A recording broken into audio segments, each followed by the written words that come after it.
नमस्कार, मी Bhaskar Mhatre, secretary Navi Mumbai cooperative housing federation. आजचा आपला विषय आहे स्ट्रक्चरल ऑडिट. स्ट्रक्चरल ऑडिट कधी करावं, कोणाकडून करून घ्यावं, बायलॉज मध्ये त्याचे काही प्रोव्हिजन आहेत आणि त्याबद्दल आज संपूर्ण माहिती देण्यासाठी आपण ॲडव्होकेट श्रीप्रसाद परब सरांना इथे आमंत्रित केलं आहे. तरी मी ॲडव्होकेट परब सरांना विनंती करतो की त्यांनी आमच्या श्रोत्यांना स्ट्रक्चरल ऑडिट बद्दलची संपूर्ण माहिती द्यावी. धन्यवाद म्हात्रे सर. आपला आजचा विषय आहे स्ट्रक्चरल ऑडिट.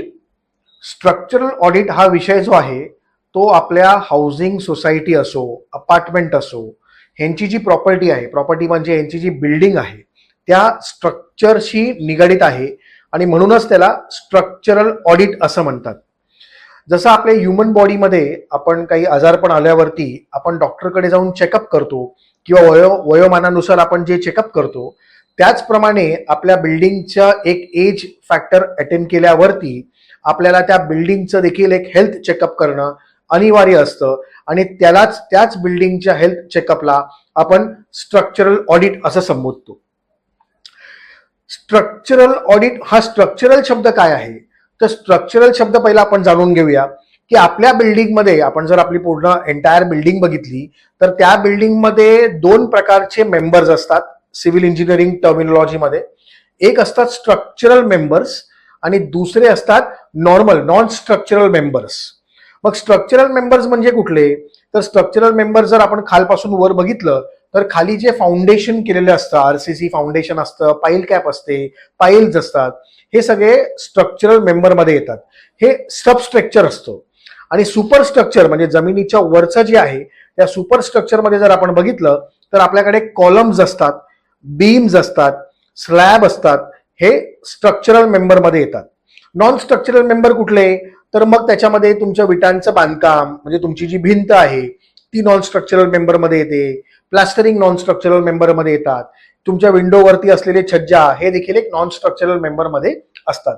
असे जे बाकीचे आयटम्स आहेत ते सगळे नॉन स्ट्रक्चरल मेंबर मध्ये येतात. म्हणजे मग काय, तर स्ट्रक्चरल मेंबर्सचं केलेलं ऑडिट त्याला आपण स्ट्रक्चरल ऑडिट बोलतो. मग स्ट्रक्चरल मेंबर्सचं ऑडिट जे आहे त्या ऑडिट करण्याच्या अगोदर थोडंसं आपल्याला हे जाणून घ्यायचं आहे की हे स्ट्रक्चरल मेंबरचं फंक्शन कसं असतं. म्हणजे एक लॉजिकली जर आपण बघायला गेलं तर या स्ट्रक्चरल मेंबर्स काम कसे करतात तर ते थोडंसं जाणून घेऊया. जनरली असं बघायला पाहिजे की आपण जे आपल्या फ्लॅटमध्ये राहतो ते आपण आपला जो सगळा भार जो आहे तो आपल्या ह्या फ्लोअरवरती टाकलेला असतो. म्हणजे हा स्लॅब आहे थोडक्यात. या स्लॅबवरती आपलं सगळं वजन जे आहे ते आलेलं असतं.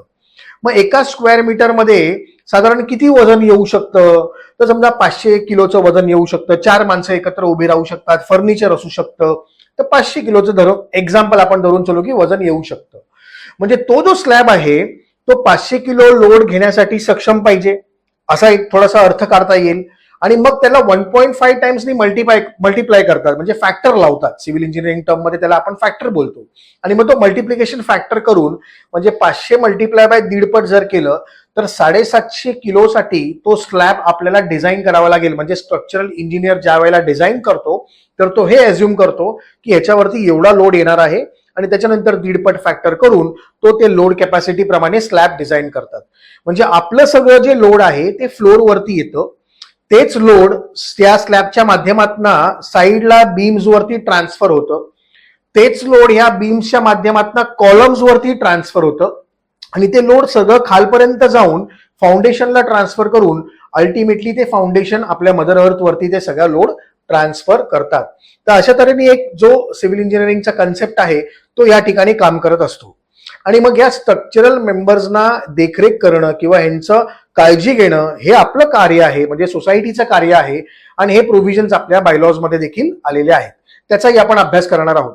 म्हणजे थोडक्यात या मेंबर्सचं केलं गेलेलं ऑडिट त्याला आपण स्ट्रक्चरल ऑडिट बोलतो.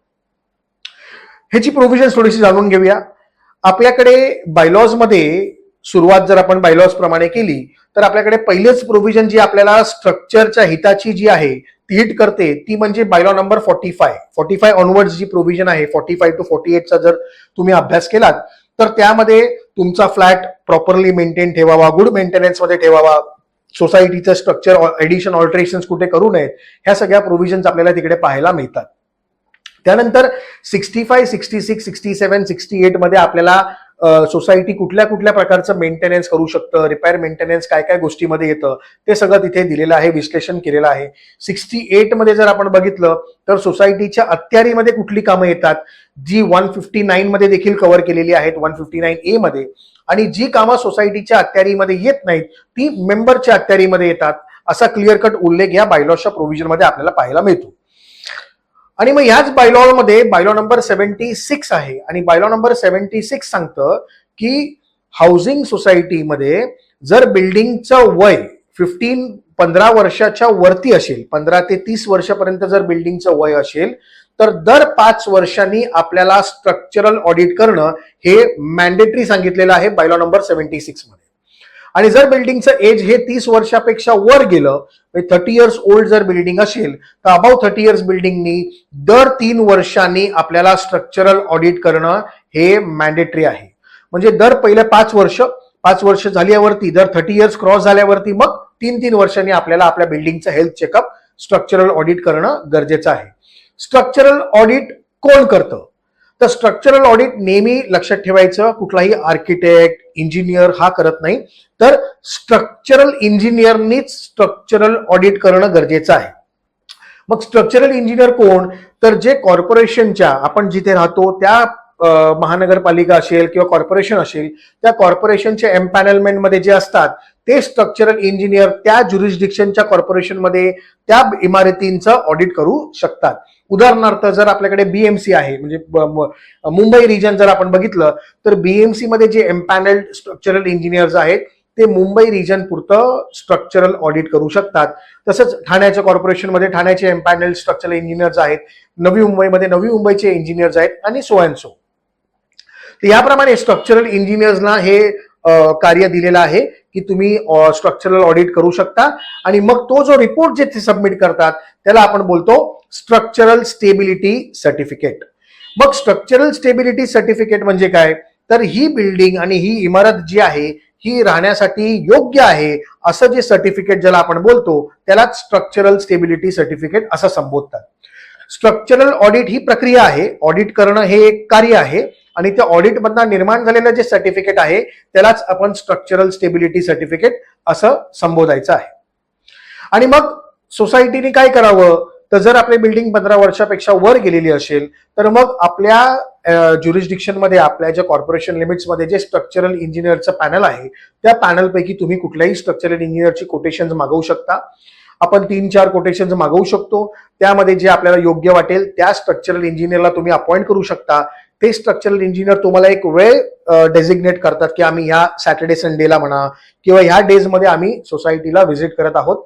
त्यांचे इंजिनियर्स ते स्वतः येऊन व्हिजिट करतात. प्रत्येक फ्लॅटमध्ये आतमध्ये इंटरनल व्हिजिट करतात, बाहेरून व्हिजिट करतात, टेरेस व्हिजिट करतात, पूर्ण आपली बिल्डिंग जी आहे ती ते पाहतात. त्याला व्हिज्युअल इन्स्पेक्शन बोलतात. आणि या व्हिज्युअल इन्स्पेक्शन मध्ये कुठल्याही प्रकारचं स्ट्रक्चरल डॅमेज आहे का, इंटरनल स्ट्रक्चरल मेंबर्सला कुठे डॅमेज आहे का, हे सगळं ते असरटेन करतात. हे व्हिज्युअल इन्स्पेक्शन झालं.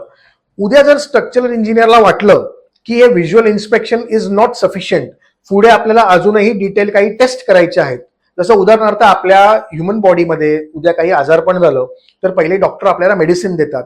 जर बरं नाही वाटलं तर ते सांगतात की पुढे तुम्ही एक्सरे करा, सोनोग्राफी करा, MRI करा, सिटी स्कॅन करा. तसंच आपल्या देखील स्ट्रक्चरल ऑडिटमध्ये इथे देखील टेस्ट उपलब्ध आहेत. आणि जर व्हिज्युअल इन्स्पेक्शन मध्ये जर इंजिनियरला वाटलं की this test is not satisfied, then he goes for NDT test. त्याला बोलतो आपण नॉन डिस्ट्रक्टिव्ह टेस्ट.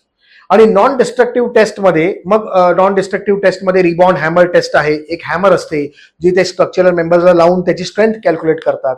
मग अल्ट्रासॉनिक पल्स वेलॉसिटी टेस्ट आहे ज्याच्यामध्ये आतमध्ये कॉन्क्रीटचं पेनिट्रेशन करून त्याचं डेन्सिटी किती आहे वगैरे, त्याची स्ट्रेंथ किती आहे ते देखील त्याच्यामध्ये कळतं. नंतर मग कार्बोनेशन टेस्ट आहेत. अशा वेगवेगळ्या टेस्ट उपलब्ध आहेत. जर ह्या टेस्ट करून सुद्धा सॅटिस्फाईड नसेल तर इंजिनियर्स रेकमेंड करतात की कोर कट करतात. मग आपल्या कुठल्याही मेंबर्सचा पर्टिक्युलरली एक कोरचं सॅम्पल घेऊन जातात. जसं आपलं ब्लड सॅम्पल घेतात तसं कॉन्क्रीटचं कोर सॅम्पल कट करून ते जाऊन लॅबोरेटरीमध्ये टेस्ट करतात आणि त्यांची डेन्सिटी वगैरे सगळं स्ट्रेंथ कॅल्क्युलेट केलं जातं. तर अशा तऱ्हेने ह्या एनडीटी टेस्ट वगैरे परफॉर्म करून मग फायनली जो आहे तो रिपोर्ट आपल्या समोर येतो आणि मग सगळ्यांनी C1 कॅटेगरी ही तर ऐकलीच असेल. C1 कॅटेगरी म्हणजे बिल्डिंग जी आहे ती तुमची डिलॅपिडेटेड आहे आणि याच्यामध्ये राहणं जे आहे ते अतिशय धोकादायक आहे असं स्ट्रक्चरल इंजिनिअरनी जर सर्टिफिकेट दिलं तर कॉर्पोरेशन आपल्याला ती बिल्डिंग खाली करायला लावते. मग C2A कॅटेगरी आहे ज्याच्यामध्ये असं सांगितलंय की तुम्ही बाहेर व्हा आणि मग तुम्ही रिपेअर्स कंडक्ट करा, परत तुम्ही आतमध्ये येऊ शकता. C2B मध्ये सांगितलेलं आहे की तुम्ही आतमध्ये राहूनही रिपेअर स्ट्रक्चरल रिपेअर जे आहे ते कंडक्ट करू शकता. असे वेगवेगळे त्यांचे टर्मिनॉलॉजीज तिथे दिलेले आहेत. तर या सगळ्या टर्मिनॉलॉजीज मधनं आपल्याला हे जाणून आलेलं आहे की स्ट्रक्चरल इंजिनियर हे ऑडिट करतं आणि शेवटला एक सर्टिफिकेट जे आहे ते देतं. ते सर्टिफिकेट आपण कॉर्पोरेशनला एक कॉपी सबमिट करतो, एक कॉपी आपल्याकडे ठेवतो आणि स्ट्रक्चरल इंजिनियरने जर काही रेमेडी सजेस्ट केलेले असतील, उदाहरणार्थ त्यांनी स्ट्रक्चरल रिपेअर्स काही सजेस्ट केलेले असतील तर ते रिपेअर्स करणं हे संस्थेचं मॅन्डेटरी काम आहे. कारण ते रिपेअर जर नाही केले तर आपल्या बिल्डिंगची कंडिशन अजून डिटोरिएट होऊ शकते आणि भविष्यामध्ये आपल्याला मोठा खर्च जो आहे तो समोर उद्भवू शकतो.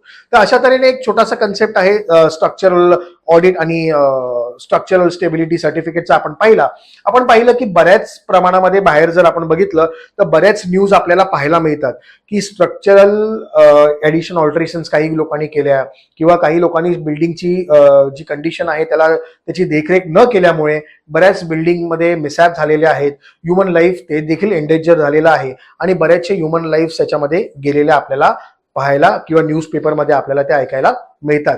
तर ह्या सगळ्या होऊ नये ह्याच्यासाठी ही प्रिकॉशनरी मेजर्स जे आहेत ते आपल्याला प्रोव्हिजन मध्ये दिलेले आहेत. तुम्ही बऱ्याच वेळेला न्यूजपेपरमध्ये सेक्शन 354, सेक्शन 353B वगैरे वगैरे जे ऐकतात ते MMMC ऍक्ट मध्ये दिलेलं आहे. 353B प्रमाणे स्टेबिलिटी सर्टिफिकेट सांगितलेलं आहे आणि सेक्शन 354 जो आहे तो कॉर्पोरेशन नोटीस बजावते की तुम्ही ह्या ऑडिट्स रिपोर्ट करून घ्या. तुमचं बिल्डिंग जर एंडेंजर असेल तर त्या नोटिसेस देखील तुम्हाला मुंबईमध्ये आपल्याला पाहायला मिळालेल्या आहेत. तर थोडक्यात समराईज जर आपल्याला करायचं झालं तर स्ट्रक्चरल स्टेबिलिटी सर्टिफिकेट हे मॅन्डेटरी आहे. ही प्रोव्हिजन कुठल्याही सोसायटीनी जी आहे ती मॅन्डेटरी म्हणून धरावी आणि ह्याच्यामध्ये कुठल्याही प्रकारचं नेग्लिजन्स जे आहे ते करू नये. कारण ह्या नेग्लिजन्समध्ये it is connected to human lifes आणि म्हणून स्ट्रक्चरल ऑडिट आणि स्ट्रक्चरल स्टेबिलिटी सर्टिफिकेट जो आहे तो हा छोटा विषय घेऊन आम्ही तुमच्या समोर आलेलो आहोत. असेच विषय जे आहेत ते आम्ही तुमच्या समोर घेऊन येत राहू आणि असेच इन्फॉर्मेटिव्ह व्हिडिओसाठी तुम्ही हा चॅनल देखील सबस्क्राईब करू शकता. धन्यवाद.